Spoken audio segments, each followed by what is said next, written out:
எல்லோருக்கும் வணக்கம் நேயர்களே. இந்த வீடியோவில் ரொம்பவே ஒரு அதிர்ச்சிகரமான விஷயத்தை பற்றி தெரிந்து கொள்ள போகிறோம். நம்முடைய முதலமைச்சர் அவங்களுடைய மனைவி சங்கீதா அவர்கள் இப்போ வெளிநாட்டில் இருக்கிறாங்க. வெளிநாட்டில் இருக்கிற அவங்களுக்கு ஒரு திடுக்கிடும் விஷயம் நடந்திருக்குது. இந்த ஒரு குறிப்பிட்ட விஷயம் தற்போது வெளியாகி எல்லாருக்கையுமே மிக பெருமளவுக்கு வருத்தத்தை ஏற்படுத்தியிருக்குது. இந்த ஒரு குறிப்பிட்ட விஷயம் முதல்வர் விஜய் அவர்களுக்கு தெரிஞ்ச உடனே அவர் பண்ண காரியம் இன்னைக்கு ஒவ்வொருத்தரையுமே கண்கலங்க வைத்திருக்குது. அப்படி என்ன முதல்வர் விஜய் அவர்கள் பண்ணாங்க, என்ன சங்கீதா அவர்களுக்கு ஆச்சு, முதல்வர் விஜய் அவர்கள் அந்த விஷயத்தை பண்ண உடனே சங்கீதா அவர்களுக்கு என்ன ஆச்சு, இப்படிங்கிற பல முக்கியமான விஷயத்தை பற்றி நம்ம தெரிந்து கொள்ள போகிறோம். நேயர்களே, வாங்க வீடியோக்குள்ள போகலாம். நீங்கள் நம்முடைய சேனலுக்கு புதியவராக இருந்தால் மறக்காம சப்ஸ்கிரைப் பண்ணுங்க.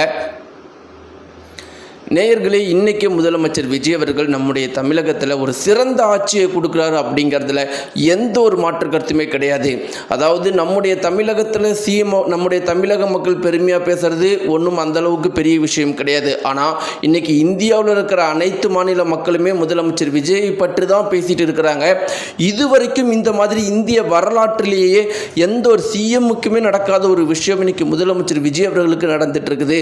ஒட்டுமொத்த இந்திய மக்களுமே இன்னைக்கு முதலமைச்சர் விஜய் அவர்கள் பிஎம் ஆகணும் அப்படிங்கிற ஒரே விஷயத்தை தான் சொல்லிட்டு இருக்கிறாங்க. இதெல்லாம் நாம் இதுவரைக்கும் பார்த்திராத கேட்டிராத ஒரு அதிசயத்தில் ஒன்று நேயர்களே. இனி வரப்போற முதலமைச்சர்களுக்கு இப்படி ஒரு விஷயம் நடக்குமா அப்படிங்கிறதும் ஒரு கேள்விக்குறிதான். இனி வரப்போற முதலமைச்சர்கள் இப்படிப்பட்ட ஒரு உயரத்தையும் புகழையும் அடைவாங்களா அப்படிங்கிறது ஒரு கேள்விக்குறிதான். இதுவரைக்கும் எந்த முதலமைச்சருமே அடையல. ஆனால் அப்படிப்பட்ட ஒரு விஷயத்தை 2 மாசத்துல நம்முடைய முதலமைச்சர் விஜய் அவர்கள் அடைஞ்சிருக்கிறாங்க.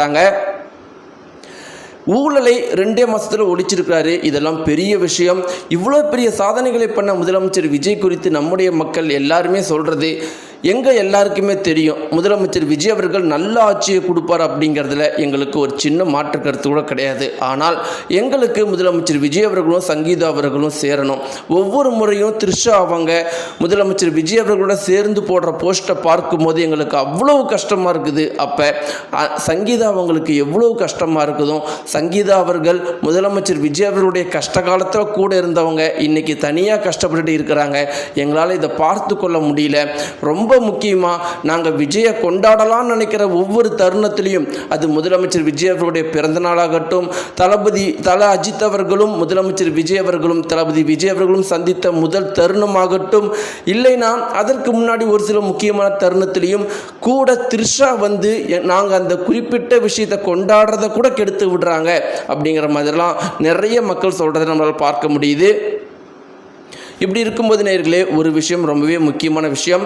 முதலமைச்சர் விஜய் மற்றும் த்ரிஷா சேர்ந்து போடுற ஃபோட்டோ நமக்கே இவ்வளோ கஷ்டத்தை ஏற்படுத்துனா, முதலமைச்சர் விஜயோடைய குடும்பத்துக்கு சங்கீதா அவர்களுக்கு எந்த அளவுக்கு கஷ்டத்தை ஏற்படுத்தணும் அப்படிங்கிறத நம்ம சொல்லவே தேவை கிடையாது. சங்கீதா அவங்க கடந்த ஒரு 3-4 மாதங்களாகவே ஒழுங்காகவே சாப்பிட்றது இல்லையா, ரொம்பவே வருத்தத்தில் வீட்டில் தனிமையிலேயே தான் இருப்பாங்களா, அதிகபட்சமாக அழுதுகிட்டு மட்டுமே தான் இருப்பாங்களா சங்கீதா அவர்கள். இந்த ஒரு குறிப்பிட்ட விஷயம் முதலமைச்சர் விஜய் அவர்களுக்கு தெரிய வந்திருக்கு. ஆனால் ஆட்சிக்கு வந்த 2 மாசமே ஆனதுனால முதலமைச்சர் விஜய் அவர்கள் ஆட்சியை நல்லா செலுத்தணும், மக்களுக்கு நல்ல ஒரு வாழ்க்கையை கொடுக்கணும், அதன் பிறகு நம்முடைய குடும்பத்தை பார்த்துக்கலாம் அப்படிங்கிற மாதிரி விட்டுட்டாராம். இப்படி இருக்கிறப்ப சங்கீதா அவர்கள் இப்படி தொடர்ந்து பண்ணிக்கிட்டே இருக்கிறதுனால, ஒழுங்காக சாப்பிடாம மன அழுத்தத்தோட அழுகையோடையே இருக்கிறதுனால அவங்களுடைய உடல்நிலை ரொம்பவே மோசமாக இருக்குது. நேற்று மருத்துவமனையில் அனுமதிக்கப்பட்டிருக்கிறாங்க. வெளிநாட்டில் ஒரு மிகப்பெரிய மருத்துவமனையில் அனுமதிக்கப்பட்டிருந்தாலும் அங்கே இருக்கிற மருத்துவர்கள் எல்லாம் சொன்னது அவங்களுடைய மனசை சரிப்படுத்தணும் அப்படிங்கிற மாதிரி சொல்லியிருக்கிறாங்க. இந்த ஒரு குறிப்பிட்ட விஷயம் எப்படியோ முதலமைச்சர் விஜய் அவர்களுக்கு தெரிஞ்ச உடனே உடனடியாக கால் பண்ணி பேசியிருக்கிறாரு. என்ன சொன்னார்னா, நமக்குள்ளே இருக்கிற சண்டையை நம்ம அப்புறம் சரி பண்ணிடலாம், இப்போதைக்கு உன்னுடைய உடல் நலத்தை நல்லா பார்த்துக்கோ, நம்முடைய பசங்க உன் மேலே எவ்வளோ பாசம் வச்சுருக்கிறாங்க, அவங்களுக்காகவாவது எனக்காக இல்லைனாலும் அவங்களுக்காகவாது நல்லா சாப்பிட்டு சந்தோஷமாக இருன்னு சொல்லியிருக்காரு. ஆனால் சங்கீதா அவர்கள் அந்த முழு ஃபோன் கால்லையும் அழுதுட்டு மட்டுமே இருந்திருக்கிறாங்களாம். இந்த ஒரு குறிப்பிட்ட விஷயம் மிக பெருமளவுக்கு வைரலாக போயிட்டுருக்கு. நேயர்களே, நீங்கள் இந்த குறிப்பிட்ட தகவலை பற்றி என்ன நினைக்கிறீங்க? உங்களுடைய கருத்துக்களை மறக்காம கமெண்ட் பாக்ஸில் தெரிவிங்க. நன்றி.